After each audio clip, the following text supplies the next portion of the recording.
ಬೆಂಗಳೂರಿನಲ್ಲಿ ಮಳೆ ಬಿದ್ದರೆ ಅವಾಂತರಗಳೇ ಸೃಷ್ಟಿಯಾಗುತ್ತೆ. ಬಿಬಿಎಂಪಿ ವಾರ್ಡ್ 83 ಕಾಡುಗೋಡಿ ಬಳಿ ರಸ್ತೆ ನಡುವೆಯೇ ಬೃಹತ್ ಗುಂಡಿ ಬಿದ್ದಿದೆ.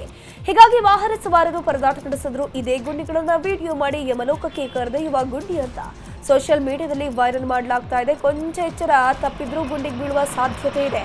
ಸ್ಥಳೀಯರು ಗುಂಡಿಗೆ ಮಣ್ಣು ಮುಚ್ಚಿ ತೆಂಗಿನ ಗರಿ ನಿಲ್ಲಿಸಿದ್ದಾರೆ.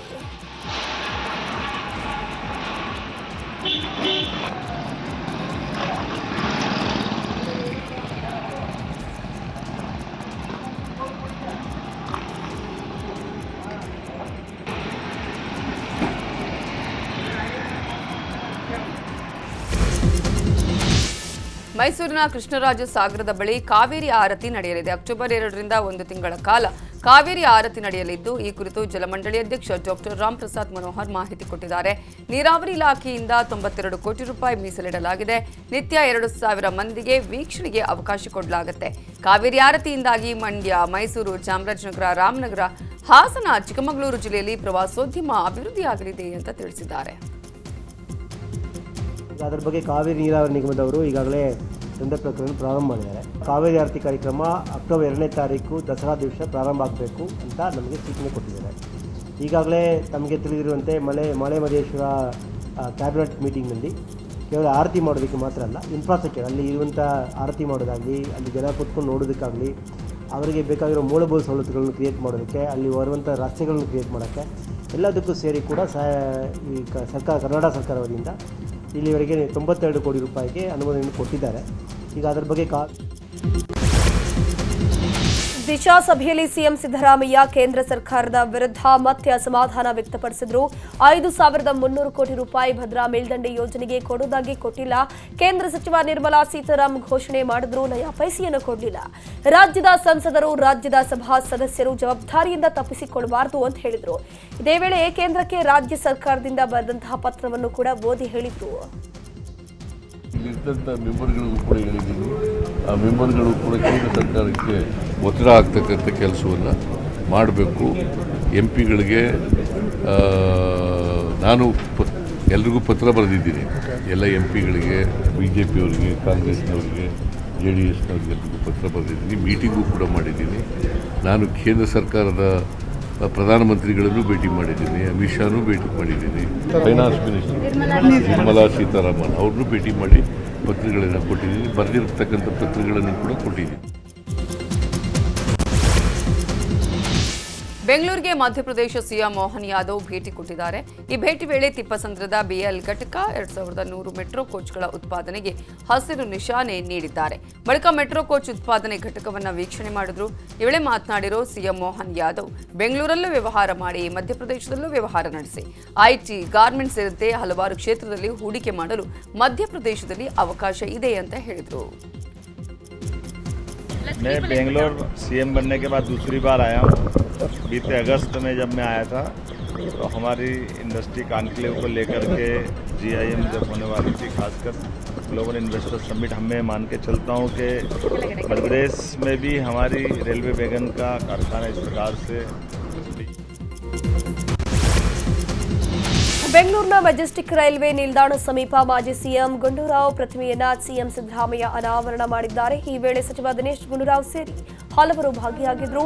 ಈ ವೇಳೆ ಮಾಜಿ ಸಿಎಂ ಗುಂಡೂರಾವ್ ಬಗ್ಗೆ ಸಿಎಂ ಸಿದ್ದರಾಮಯ್ಯ ಮಾತನಾಡಿ ಅವರ ಆಡಳಿತ ವೈಖರಿಯನ್ನ ವಿವರಿಸಿದರು.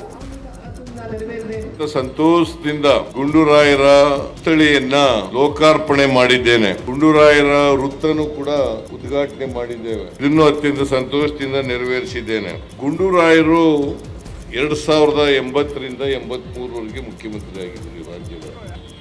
ಅವ್ರನ್ನ ನೆನ್ಕೊಳ್ಳಿಕ್ಕೆ ಅನೇಕ ಅವ್ರ ಕೆಲಸಗಳು ಸಾಕ್ಷಿ ಗುಟ್ಟಿಗಳಾಗಿದ್ದಾವೆ. ಅನೇಕ ಕೆಲಸಗಳು ಬಹುಶಃ ಈ ವಿಧಾನಸಭೆ ಚುನಾವಣೆ ಸೋಲಿನ ನಂತರ ಕಾಂಗ್ರೆಸ್ ಪಕ್ಷದ ಚಟುವಟಿಕೆಗಳಿಂದ ಮಾಜಿ ಸ್ಪೀಕರ್ ರಮೇಶ್ ಕುಮಾರ್ ದೂರ ಇದ್ದಾರೆ. ಸದ್ಯ ಕೋಲಾರ ಜಿಲ್ಲೆಯ ಶ್ರೀನಿವಾಸಪುರ ತಾಲೂಕಿನ ಅಡ್ಡಗಲ್ ಗ್ರಾಮದ ಬಳಿ ಇರೋ ತೋಟದಲ್ಲಿ ರಮೇಶ್ ಕುಮಾರ್ ವಿಶ್ರಾಂತಿಯಲ್ಲಿದ್ದು ತೋಟದ ಕೆಲಸದಲ್ಲಿ ಬ್ಯುಸಿಯಾಗಿದ್ದಾರೆ. ತೋಟದಲ್ಲಿನ ಹೈನುಗಾರಿಕೆ, ಪ್ರಾಣಿಗಳು, ತೋಟದ ಬೆಳೆಗಳನ್ನು ವೀಕ್ಷಣೆ ಮಾಡಿದ್ದಾರೆ. ನಾನು ಸಚಿವ ಸ್ಥಾನ ಆಕಾಂಕ್ಷಿ, ಸಚಿವ ಸ್ಥಾನ ಕೇಳ್ತೀನಿ ಅಂತ ಶಾಸಕ ಕೊತ್ತೂರು ಮಂಜುನಾಥ್ ಆಗ್ರಹ ಮಾಡಿದ್ದಾರೆ. ಮುಳಬಾಗಿಲಿನಲ್ಲಿ ಮಾತನಾಡಿರುವಂತಹ ಅವರು, ನಾನೊಬ್ಬನೇ ಬೈರಾಗಿ ಸಮಾಜದ ಏಕೈಕ ಶಾಸಕ, ಹೀಗಾಗಿ ನನಗೆ ಸಚಿವ ಸ್ಥಾನ ನೀಡುವಂತೆ ಮನವಿಯನ್ನ ಮಾಡ್ತೀನಿ ಅಂತ ಹೇಳಿದ್ರು.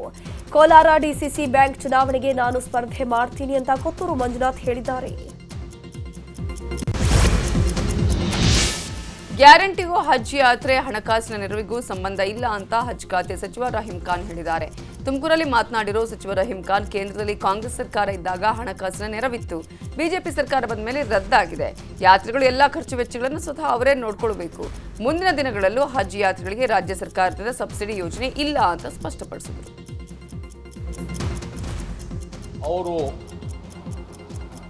ಫೆಸಿಲಿಟೀಸ್ ಏನಂದ್ರೆ ಅವರಿಗೆ ಆ ಕ್ಯಾಂಪ್ಲಿಂದ ಫ್ಲೈಟ್ ತನಕ ನಾವು ಮುಟ್ಟಿಸ್ಬೇಕು, ಅವ್ರದ್ದು ಹೆಲ್ತ್ ಚೆಕಪ್ ಮಾಡಬೇಕು, ಮತ್ತು ಅವ್ರದ್ದು ಟಿಕೆಟ್ ಎಲ್ಲ ಫಾರ್ಮಾಲಿಟೀಸ್ ಎಲ್ಲ ಕರೆಕ್ಟ್ ಇದೆ ಇಲ್ಲ, ಏರ್ಪೋರ್ಟ್ ಯಾವಾಗ ಫ್ಲೈಟ್ ಇದೆ ಅವ್ರದ್ದು ಅಂತ ಅಷ್ಟೇ ರೆಸ್ಪಾನ್ಸಿಬಿಲಿಟಿ ಇದೆ. ಇದು ಸೆಂಟ್ರಲ್.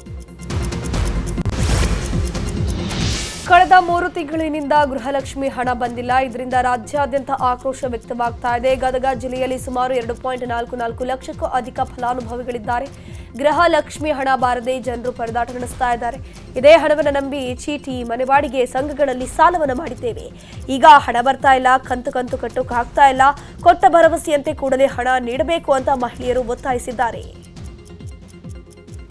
ಹಣ ಬಂದಿಲ್ಲಲ್ಲ, ನುಡ್ದಂತೆ ನಡ್ಕೊಲಿ. ಒಂದು ಇಲ್ಲ, ಎಲ್ಲ ಬಂದ್ ಮಾಡಿ ರೈತರ ಸಾಲ ಮನ್ನಾ ಮಾಡಲಿ. ರೈತರಿಗೆ ಮತ್ತು ವೃದ್ಧರಿಗೆ ಹಣ ಬಂದಿಲ್ಲ. ಕೆಲವೊಂದಿಷ್ಟು ಮಂದಿಗೆ ವೃದ್ಧಾಪ್ಯ ಹಣ ಬಂದಿಲ್ಲ, ವಿಧವಾ ವೇತನ ಬಂದಿಲ್ಲ. ಈಗ 2,000 ಕೊಡ್ತೀವಿ, ಮತ್ತ್ಯಾಕೆ ಈ ಹಣ ಹಾಕ್ಬೇಕಂತ ಎಲ್ಲನೂ ಬಂದ್ ಮಾಡ್ಕೊಂಡು ಕುಂತು ಬಿಟ್ಟಾರ. ಈಗೆಲ್ಲ ರೇಟ್ ಜಾಸ್ತಿ ಮಾಡ್ಯಾರ. ಇಲ್ಲಿ 2,000 ರೂಪಾಯಿ ಕೊಟ್ಟೇವೆ ಅನ್ನೋದು ಆಕತಿ, ಅಲ್ಲಿ ಮತ್ತೆ ರೇಟ್ ಜಾಸ್ತಿ ಮಾಡ್ತಾರೆ. ಅವ್ರು ಕೊಟ್ಟಂಥ ದುಡ್ಡು ಮತ್ತು ಅವ್ರು ಕಿತ್ಕೊಂಡು ಹಾಕುತ್ತಾರ, ಅಷ್ಟು ಹೊರತು ನಮಗೇನು ಅದರಿಂದ ಅನುಕೂಲ ಆಗಿಲ್ಲ. ನಮಗೆ ಭಾಳ ಸಮಸ್ಯೆ ಆಗೈತೆ ರೀ. ನಾವು ಮೊದ್ಲೇಕೆ ನಮ್ಮ ಜೀವನ ಇತ್ತಲ್ಲ, ಅದೇ ಚಲೋ ಐತಲ್ಲ. ಇವ್ರು 2,000 ರೂಪಾಯಿ ತಂದು ನಮ್ಗೇನು ಅನುಕೂಲ ಆಗಲಿಲ್ಲ. ಸುಮ್ಮನೆ ಹಾಕಲಿಲ್ಲ ಅಂದ್ರೆ ಅದು ಚಲೋನೇ ಐತ್ರಿ. ಇದು ಹಾಕ್ತೇವೆ ಅಂತೇಳಿ ಈಗ ಅದನ್ನ ಇದು ಮಾಡಿ ಈಗ 3-4 ತಿಂಗಳಿಂದ ಬಂದೇ ಇಲ್ಲ ದುಡ್ಡು. ಶ್ರೀಮಂತರ ಮಕ್ಕಳು ದೊಡ್ಡ ಶಾಲೆ ಒಳಗೆ ಶಾಲೆ ಕಲಿತಾರ. ನಮ್ಮ ಮಕ್ಕಳು ಹಂಗೆ ಅಂತ ಶಾಲೆ ಕಳಿಸ್ಬೇಕು, ನಮ್ಮ ಮಕ್ಕಳು ಕಲಿಸ್ಬೇಕನ್ನ ನಮ್ಗೆ ಆಸೆ ಇರ್ತೈತೆ ರೀ. ಈ ಹಣ ನೆಚ್ಕೊಂಡು ನಮ್ಮ ಮಕ್ಕಳು. ದಾವಣಗೆರೆ ಹೆಬ್ಬಾಳು ಟೋಲ್ ಗೇಟ್ ಬಳಿ ಲಾರಿ ಹರಿದು ಮೃತಪಟ್ಟಿದ್ದ ಡಿಯರ್ ಕಾನ್ಸ್ಟೇಬಲ್ ರಾಮಪ್ಪ ಪೂಜಾರ್ ಅಂತ್ಯಕ್ರಿಯೆ ಹುಟ್ಟೂರು ಬಾಗಲಕೋಟೆಯ ಹಿಪ್ಪರಗೆಯಲ್ಲಿ ನಡೆಯಿತು. ಗಾಳಿಯಲ್ಲಿ 3 ಸುತ್ತು ಗುಂಡು ಹಾರಿಸಿ ಮೌನಾಚರಣೆ ಮೂಲಕ ಮೃತ ಸಿಬ್ಬಂದಿಗೆ ಗೌರವ ಸಲ್ಲಿಸಲಾಯಿತು. ಹಿಪ್ಪರಗಿ ಗ್ರಾಮಸ್ಥರು, ಪೊಲೀಸ್ ಸಿಬ್ಬಂದಿ ಅಂತ್ಯಕ್ರಿಯೆಯಲ್ಲಿ ಭಾಗಿಯಾಗಿ ಅಂತಿಮ ನಮನ ಸಲ್ಲಿಸಿದರು. ದೇಶದಾದ್ಯಂತ ಕೇವಲ 4 ವಿಧಾನಸಭಾ ಸ್ಪೀಕರ್ಗಳನ್ನು ಒಳಗೊಂಡ ಸಮಿತಿಗೆ ಯುಟಿ ಖಾದರ್ ಅವರನ್ನು ನೇಮಕ ಮಾಡಿ ಲೋಕಸಭಾ ಸ್ಪೀಕರ್ ಓಂ ಬಿರ್ಲಾ ಆದೇಶ ಹೊರಡಿಸಿದ್ದಾರೆ. ಸಂವಿಧಾನದ 10ನೇ ಅನುಸೂಚಿಯಡಿ ಸಭಾಧ್ಯಕ್ಷರ ಅಧಿಕಾರ ಮತ್ತು ನಿಯಮಗಳನ್ನು ಪರಿಶೀಲಿಸುವ ರಾಷ್ಟ್ರೀಯ ಸಮಿತಿಗೆ ಯುಟಿ ಖಾದರ್ ಅವರನ್ನು ನೇಮಕ ಮಾಡಲಾಗಿದೆ. ಮಹಾರಾಷ್ಟ್ರದ ಸ್ಪೀಕರ್ ರಾಹುಲ್ ನಾರ್ವೇಕರ್ ಸಮಿತಿಯ ಅಧ್ಯಕ್ಷರಾಗಿದ್ದು, Odisha speaker Surama Padhy, Karnataka speaker UT Khader, Nagaland speaker Sharingain Longkumer ಸಮಿತಿಯ ಸದಸ್ಯರಾಗಿದ್ದಾರೆ.